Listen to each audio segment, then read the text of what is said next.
Do. I love you, Cleveland, and I love you, Ohio, and a very pleasant welcome to this special version of Bonus Time with Drennan here on the Big Play Sports Network. Hi, I'm Bruce Drennan, along with my producer, Ryan Smith, as usual. Nick Padone will be joining us in the first segment. We are very honored, and it's our pleasure to once again be invited here to Firestone Country Club, the site of the Colleague Companies Championship. Of course, Matt Colleague, so well known throughout the entire country, has been the title sponsor of this great tournament, featuring the top seniors on the planet. As we speak, they are on Firestone South competing right now, and indeed, it's balmy conditions today in the opening round of the tournament, in that it's overcast. We've had some light rain, nothing serious that would halt play, but we are absolutely delighted to be here, and indeed conducting shows. You may have checked out Matt Fontana earlier today. We're going to be doing and conducting more shows tomorrow. Right now, I want to welcome Nick Padone, who of course is the host of the Big Play Cleveland show and one of the top young executives in broadcasting. This guy is hardly old enough to drive or drink, and he's the general manager of this network. How are you, partner? Bruce, I've been driving for 10 years, bro. I'm good. I'm good. How are you? It's an honor to once again be invited by Matt Colleague to be the media outlet for this great event. It really is. And obviously, you know, this event is really the biggest charity event that Northeast Ohio has. You know, this is Firestone Country Club has been a staple for the game of golf for 72 years. In the last couple of years, since the Colleague companies have taken it over, I think they've given some $2 million to 25 different Northeast Ohio charities. Like, the fact that you get to see the legends of the game of golf is cool. You know, the fact that we've got the dailies of the world out here is awesome to see. But the fact that for the people that, you know, have plenty of time to come on down here to Firestone, Friday, Saturday, Sunday, we'll be down here all weekend. It's all for a good cause, which is really the coolest part about it. It's a great celebration in Northeast Ohio. Yeah, Nick is absolutely accurate. Over the past 2 years, the tournament has raised $2.6 million and given to over 25 Northeastern Ohio charities. And for 72 years, Firestone has been a stage for some of the greatest golfers, as Nick said. Matt it does such a fantastic job. And look at this place, man. Like this is literally like a concert music festival, right. Golf hybrid. Right. Last night we were here for the VIP party. They put on an awesome show prior to the rain. Like they were jamming out up on stage. All these VIP areas were absolutely packed. So come on down here, because this Infinity Zone, you've got to see it. There's food trucks, Bruce, lined up all behind this thing right here. Like, oh, believe me, I checked. That was the first thing I checked out. Oh, yeah. CollegeGolf.com for tickets. It's a long weekend, great competition. As I said, the greatest senior players on the planet are here at Firestone in Akron. They're out there competing right now. By the way, John Daly is riding a cart, and they said cart path only with all the rain that we have experienced, but he said, heck with that. I go wherever I want to go. He's driving right through the middle of these precious fairways. He doesn't care. And I heard that he was even par after 9 holes. He started on 10, but he's even par, and now making the turn. He had a couple of birdies, but a couple of bogeys as well. So, John, and I'm looking forward to being with John. I'll be with John again this weekend, Nick. Awesome.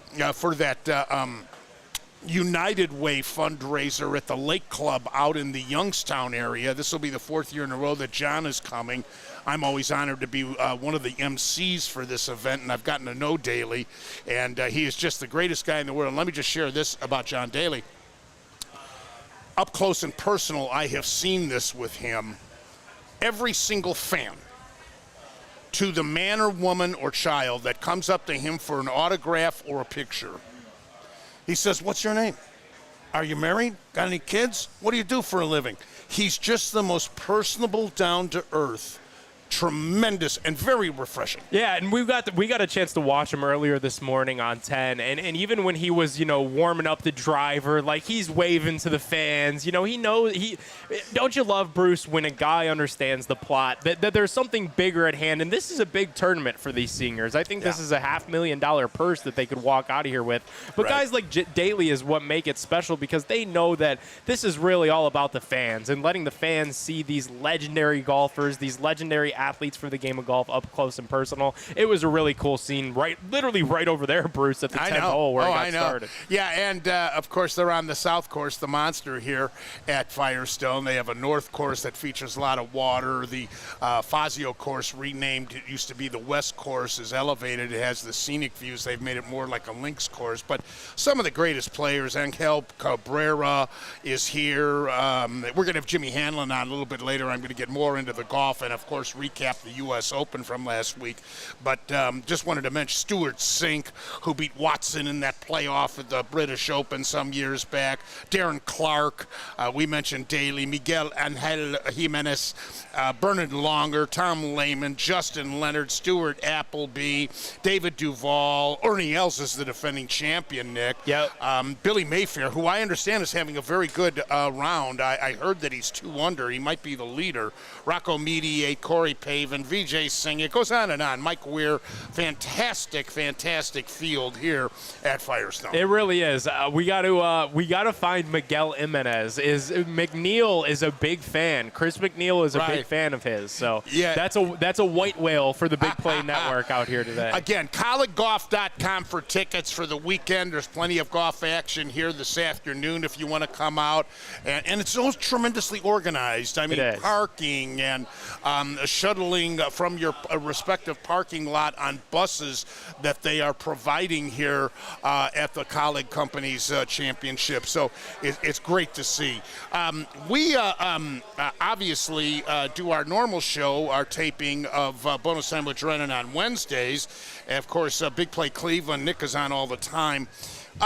I want to talk some baseball with you. We're going to get into the golf a little later again with Jimmy Hanlon. But yesterday's show, I addressed a lot of issues, Nick. And, of course, last night, again, the Guardians were victorious with a 4-2 victory thanks to Schneeman's home run that came in the top of the 4th inning, his 8th of the year. Allen going 5 1/3, 2 runs, 4 hits, 2 walks, and 4 strikeouts. Once again, the bullpen doing their job. But I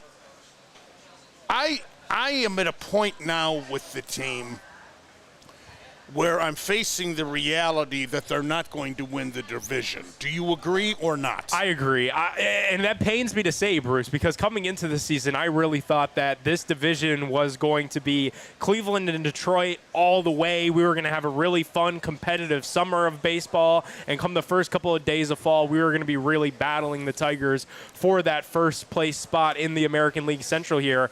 Boy, how things have changed in a short amount of time. And now, my friend, it looks like, Bruce, we're going to have to really be division watching elsewhere and really be wild card watching for our Cleveland Guardians. Well, the wild card, with the trade deadline approaching, do we become buyers or sellers?